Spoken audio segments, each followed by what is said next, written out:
yang terlibat dalam pelayanan di gereja? Oke, ada yang terlibat, ada yang enggak. Nah, kenapa penting sebenarnya kita terlibat dalam pelayanan? Nanti kalau pas kalian udah naik kelas 12 nanti, kalian akan ada praktek untuk ibadah. Kalau tidak dipersiapkan dari sekarang, kemungkinan besar kalian akan tidak lulus di dalam praktek ibadah ini nanti. Oleh sebab itu, di sini Ibu akan menjelaskan secara singkat kepada adik-adik semua tentang mengapa sih penting kita itu sebagai pemuda ikut pelayanan di gereja. Dari adik-adik, sebelum kita lebih dalam lagi membahas mengenai apa itu kita sebagai seorang pemuda ikut pelayanan di gereja, di sini Ibu akan menjelaskan secara singkat, secara dasar yang mungkin mudah dimengerti oleh adik-adik.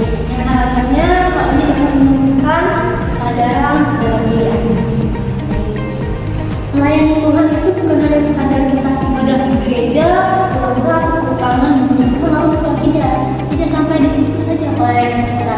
Ketika kita menyadari bahwa hidup kita ini berharga, kita milik Tuhan, maka rasa pelayanan itu sendiri akan muncul dengan sendirinya. Kita akan mengikuti jejak-jejak Tuhan. Mungkin hari-hari ini teman-teman atau adik-adik semua yang menemukan bahwa ada teman-teman yang ketika diajak ibadah muda itu pasti nggak mau. Pasti kalau urusan pelayanan pasti nggak mau ibadah, ya kan? Nah, tapi coba adik-adik lihat bagaimana orang-orang di luar sana, pemuda-pemuda yang sangat dahsyat luar biasa. Mereka juga dimulai dari ikut pelayanan yang muda, baru mereka pencapaian yang lebih tinggi. Pelayanan itu sendiri tidak hanya kita bercerita, menghabiskan waktu bersama teman-teman kita, tapi menumbuhkan rasa ingin melayani Tuhan lebih. Melalui pelayanan di gereja juga kita ada event-event yang mungkin bisa mempersatukan kita dengan dari gereja-gereja lain. Kita dapat menemukan teman-teman baru, kita dapat bersosialisasi, kita mendapat pengalaman-pengalaman yang lebih. Hal banyak yang akan memicu kita untuk melayani Tuhan. Pasti adik-adik berpikir, kalau aku ibadah muda nih, ngebuang waktu, aku lagi nonton drakor, aku malah. Pasti ada yang berpikir begitu, tapi Ibu harap di sini nggak ada ya pikiran seperti itu ya, karena semuanya pasti sungguh untuk melayani Tuhan. Tapi adik-adik lihat ada teman-teman yang berpikiran seperti itu, karena ibadah pemuda biasanya kan identik seperti jam 5 atau jam 6 gitu. Itu kan kalau dipikir memang sangat membawa waktu sekali. Tapi coba adik-adik pikirkan, kalau hari ini kita tidak melayani Tuhan, bagaimana kita ke depannya nanti? Kita masih berada di tahap tingkat kelas 11 adik-adik semua. Nanti kalau kita berjalan kelas 12 baru kita punya, apalagi di dunia perkuliahan itu adik-adik akan ada pergantian bergiliran. Makanya dimulai dari pergiliran untuk melayani Tuhan, beribadah. Makanya dimulai dari saat ini. Bukan kita lihat orang pura-pura di luar sana, mereka tidak melakukan Tuhan, tapi adik-adik melakukan Tuhan, rasa kesadaran aku Kristen, aku tidak hanya Kristen saja, tapi aku menunjukkan pentingnya aku sebagai seorang muda melayani Tuhan. Yang penting juga ketika kita berdoa, kita mengatakan komunikasi Tuhan dengan Tuhan. Melalui hal kecil ini, kita akan terbentuk menjadi seorang pemuda yang luar biasa ke depannya. Jangan anggap melayani Tuhan itu ada pekerjaan yang mudah, jadi semua orang tidak melayani Tuhan dengan luar biasa. Dari hal ini, kita tanamkan kepada diri kita komitmen sama diri kita bahwa kita mau melayani Tuhan dengan betul-betul, kita giat melayani Tuhan. Gak apa-apa kalau masih memang tapi mulai dari hari ini kita melayani Tuhan dengan betul-betul melalui pergumulan kita, melalui doa kita setiap hari dengan kita mampu melayani Tuhan. Seperti yang adik-adik semua tahu, kita semua terlibat dalam pelayanan yang meskipun dengan dominasi gereja berbeda. Mungkin ada yang aliran PKS nanti, ada yang Jepang, ada yang GKI, GBI, dan ada GPDI. Tapi semuanya kalau terlibat dalam pelayanan kan otomatis ada itu ya kegiatan-kegiatan struktur ibadahnya kan. Nah, pada hari ini kebetulan tadi itu juga dari kepala sekolah, maka kalian itu harus dipersiapkan dari sekarang untuk belajar dalam pelayanan ini, karena mungkin kalau beberapa hari ke depan kita akan mengadakan ibadah. Jadi itu di kelas kita ini diberikan satu kita yang mungkin dapat melayani dengan teman-teman atau adik-adik yang hadir di sini pada hari ini. Bisa ambil bagian pada pelayanan yang Bapak sudah punya pengalaman otomatis bisa. Nah, untuk melihat potensi itu mungkin Ibu bisa minta sama adik-adik semua bisa membuat struktur ibadah, bagaimana cara melayani ibadah, dan juga boleh menunjukkan gereja tempat adik-adik melayani. Itu sekitar 10 menit atau 5 menit, kira-kira 10 menit aja ya kayaknya, untuk adik-adik menulis di dalam sebuah kerangka agar itu bisa menjadi laporan nanti untuk melaporkan kepada kepala sekolah. Yang pasti di sana ada tulis gereja dan menulis bagaimana struktur tempat kalian beribadah.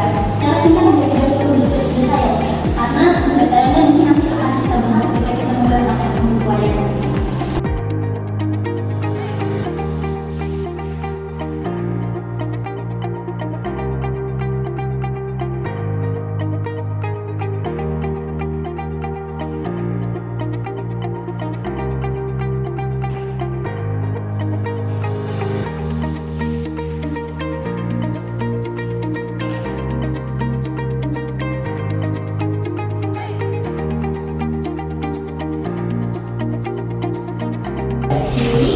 Sebelum kita berlalu, kita akan berkelas.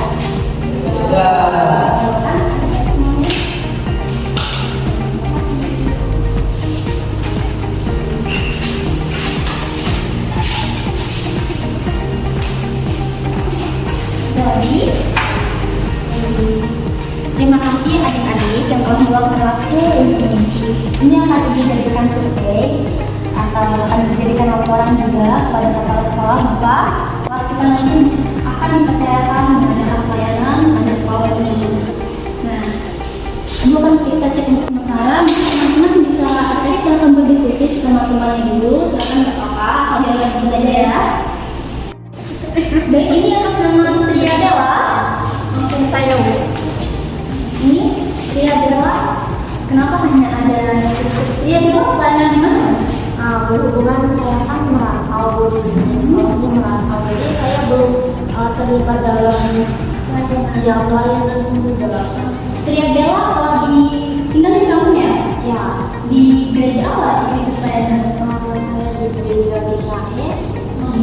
Kemungkinan ibu juga GKE, dia bisa konsultasi sama ibu. Mungkin nanti setelah ini kita waktu sebentar kita ke ruangan ya untuk membahas. Apalagi di sini teman-temannya ini ya.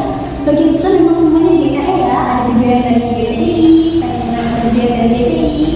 Nanti untuk pelayanannya, latihan dia bisa datang ke ruang kelas ya, kita lebih enak belajar bersama-sama. Baik, pada hari ini terima kasih teman-teman. Itu enggak panjang lebar dalam pembahasan kita. Materinya akan diberikan. Kebetulan ini ibu sudah membeli buku. Nah, buku paket ini mungkin nanti akan ibu bagikan kepada teman-teman semua setelah bukunya datang karena masih dalam perjalanan. Nanti akan ibu bagikan kepada teman-teman semua. Selain Tria Bella, silahkan keluar karena kita udah mau jam istirahat. Bisa minta dengan Gina untuk menutup kita di dalam doa kita pada pagi ini. Teman-teman, mari kita segera berdoa. Tuhan, terima kasih sudah bersama pelajaran kami pada pagi hari ini. Terima kasih kiranya kamu menyertai pelajaran kami sehingga kami bisa sampai dengan selamat. Terima kasih Tuhan, itu dia. Amin. Terima kasih. Silakan teman-teman untuk meninggalkan ruangannya.